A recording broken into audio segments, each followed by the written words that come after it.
Penso, logo existo.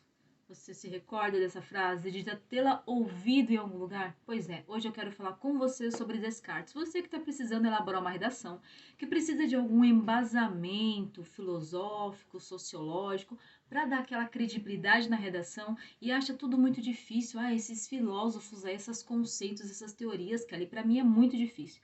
Não é não, fica até o final do vídeo que eu vou te provar. Tá bom? Mas antes de tudo, vai lá, toca o sininho que tem conteúdo gratuito, caprichado, nesse mesmo nível de segunda a sexta-feira para você. E claro, deixa um joinha pra gente entender se você tá gostando do conteúdo, tá bom? Bom, sem mais enrolações, como é que é mesmo? Vamos ao que interessa.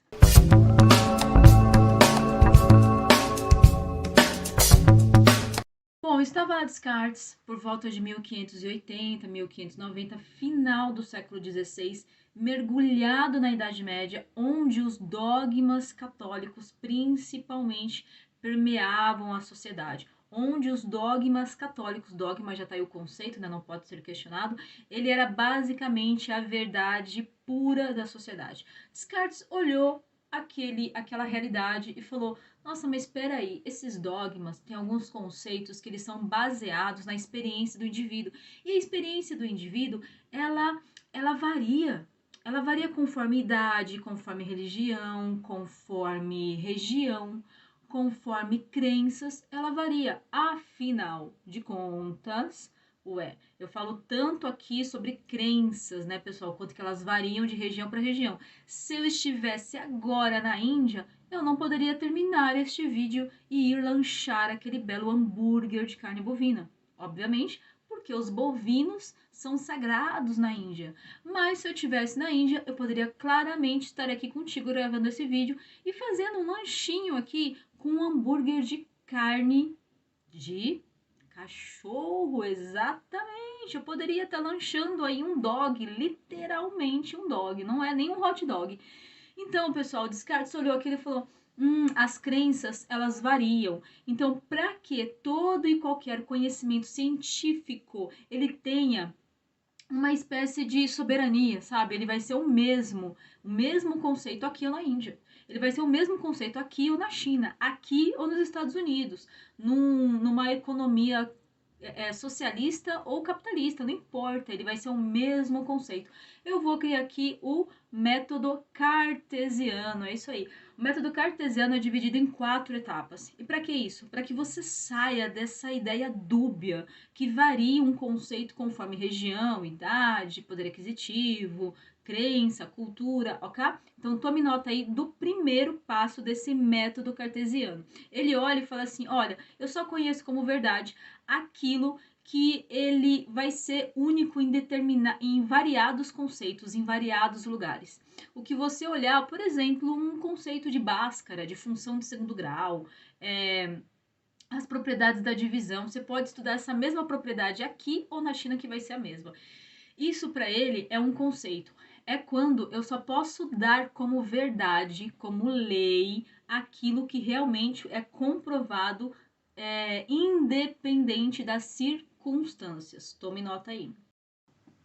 Segundo ponto, toda e qualquer situação, ela deve ser analisada e sistematizada. Toda e qualquer situação, qualquer realidade, ela deve ser organizada por tópicos, por passo a passo. Ela deve ter um método. É isso aí. Por exemplo, para gravar este vídeo para você, eu devo primeiro dar uma relembrada no conteúdo que eu quero falar. Eu vou lá e anoto os tópicos mais importantes do roteiro, o que eu devo falar, para te dar ideia linear aí, né, de você entender um início, um meio, um fim, eu devo agradecer no final, então tem que ter um método. Eu não posso começar pelo meio, agradeço, aí depois eu te cumprimento, vou pro final. Não posso ter essa alinearidade. Eu devo ter algo linear, deve ter sistemático isso daqui, desde a coisa mais simples para algo mais complexo. Uma propriedade matemática, ou se você é aluno aí, vai, sei lá, combinar com a galera de ir no shopping. Você deve ter um sistema para isso. Primeiro você vai verificar que dia pode ser, que horário, quais pessoas podem ir, o que vocês vão precisar de recurso financeiro, qual filme, os pais devem autorizar, onde vocês vão se encontrar, quando vocês vão votar. Então percebe que tudo deve ser sistematizado. Isso no método cartesiano, ok? Bom, terceira etapa, ele fala que desde a coisa mais simples até o ponto mais complexo, até o conceito mais complexo, precisa de algo sistematizado. Quer um exemplo? Eu falei aqui de uma simples ida ao shopping, vou manter ela para a gente seguir o mesmo raciocínio, ok? E aí, algo, isso mais simples, tá, pessoal? Uma ida ao shopping, né? Uma ida, saiu da escola e quer se encontrar com o pessoal na lanchonete, uma ida na lanchonete, ok. Até algo mais complexo como, Kelly? Ué, uma confraternização da empresa do seu pai, da sua mãe, onde eles trabalham. Aquilo ali não é organizado de um dia pra noite. Olha, pessoal, vem amanhã na festinha e tá tudo certo, hein? Não, vai definir o dia, o horário, quais as atividades de trabalho que naquele momento não poderiam ser desempenhadas. Será que aquilo vai ser no momento de expediente da empresa e terão outras pessoas no background? Ou então aquilo vai ser num dia que não tem expediente da empresa e todo mundo poderá estar à vontade? Poderá chamar a família? Quantas pessoas da família? Quantas pessoas vão vir então agregado? Será que vai ter alimentação para todo mundo? Que horário vai terminar a festa? Qual a segurança que a festa vai ter? Quais os pontos que a empresa quer passar como missão, visão, como ambiente de equipe para aqueles funcionários, para os filhos, para a família? Enfim, desde algo mais simples para algo mais complexo, segundo Descartes, precisa ser tudo organizado. E cada etapa, segundo ele, é muito dependente da outra. Se você faz a quinta etapa mal feita ou pula a quinta etapa, todo o resto tende a se prejudicar por causa dessa quinta etapa não respeitada, ok? E por último, o mais importante, ele falou que todo esse processo ele deve ser revelado em etapas e que existirão erros. Olha só o que ele fala. Eu posso fazer lá a confraternização da empresa. Ok. Ele falou, espere que vão ter erros. E a cada erro você já deve vir com uma sistemática para minimizar os prejuízos do erro. Não é que ele fala, você não terá erros, você evitará os erros ou você corrigirá. Ele falou, você vai tentar minimizar, mas saiba que uma parcela de erro ainda vai coexistir. Você vai ter que lidar com uma parcela fora do planejado. Bom, professora, eu até entendi o conceito de Descartes. Ok, fez um pouco de sentido para mim. Tudo bem. Eu consigo ver que na escola, no cursinho, no meu dia a dia, no trabalho do meu pai, na organização da família, eu sei que tudo parece que respeita isso que ele está falando. Agora, como é que eu vou colocar isso na redação? Não fez sentido para mim. Vamos lá então, tome nota aí. Perceba a última redação, tá? A última redação do Enem, pessoal, do Enem.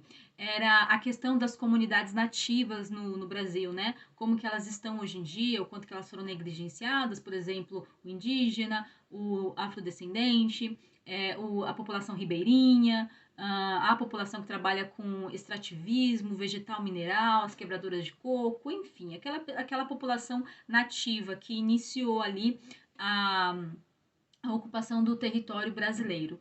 Como é que a gente lidar com ela? Como é que o Brasil, como é que o governo deu atenção, elencou política social, deu acesso a direito? Como é que o Brasil lidou com essas questões com essa população, ok? Como que você pode usar? Ué, se eu tenho um grupo muito importante na construção e na ocupação do território brasileiro, ok? Afinal de contas, o negro foi mão de obra escrava há muito período, né? Muita construção, muita riqueza foi tirada do suor do afrodescendente, ok? Então, como que a gente sistematizou aquele trabalho? Aquele trabalho foi totalmente sistematizado e realmente foi muito organizado, pessoal, desde o tráfico negreiro, até mesmo essas ocupações tanto na terra, ok, quanto as ocupações domésticas do negro foram muito bem organizadas, mas foram organizadas pleiteando, objetivando uma prosperidade, um benefício de quem? Coroa portuguesa, é óbvio. É óbvio que isso iria trazer prejuízos ao desenvolvimento dessa colônia que era o Brasil. É óbvio que a colônia cada vez mais ela ficaria à mercê e seria explorada. Então, bastou-se ter um método, mas esse método ele foi mal elaborado. Ele foi mal executado. Ele foi executado objetivando um benefício da coroa portuguesa e não da colônia brasileira. É óbvio que isso iria resultar em condições estruturais históricas prejudiciais que colocasse essa população cada vez mais às margens da sociedade, que iriam tirá-las das questões principais e básicas: acesso à educação, saúde, cultura, segurança, direito à vida. Afinal de contas, vários perderam a vida ali no trabalho, no transporte do tráfico negreiro. Então, você percebe? Você consegue utilizar ele dizendo que essa estrutura foi totalmente errada, foi muito bem feita, mas objetivando um benefício da coroa e um malefício da colônia brasileira. E que hoje, depois de mais de 500 anos dessa condição sendo estruturada na sociedade, é óbvio que você precisa de um novo plano. É óbvio que você precisa de uma nova política pública para esses grupos sociais.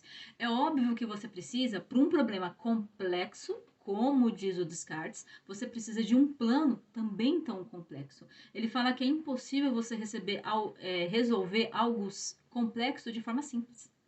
Ele fala que as questões, as problemáticas, as conjunturas sociais, econômicas, culturais, que elas são sim muito complexas, muito problemáticas, que elas são históricas aí, elas necessitam de planos a longo prazo e tão complexos quanto. Ele falou: não espere que você vai resolver um problema histórico como.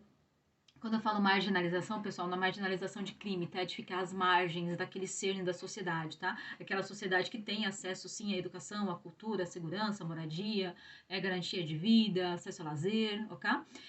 Quando você pega esses indivíduos e colocam à margem, à beira, tá? Isso é a questão também da marginalização. Então, quando você tem essa marginalização de uma parcela da sociedade durante mais de 500 anos, durante quase 5 séculos, é óbvio que você não teve uma política pública eficiente, clara, objetiva e bem estruturada, tão complexa quanto esse problema. É óbvio que ele vai continuar sendo um problema.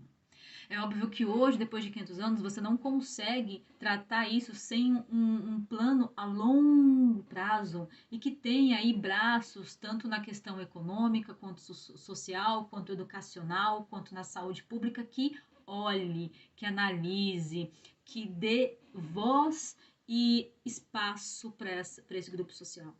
Perceba? Então, isso pode ser um dos 3 embasamentos da sua redação para você dizer que o problema está na ausência do Estado. E essa ausência do Estado se exemplifica, se clarifica na ausência de uma política pública efetiva para um problema tão complexo.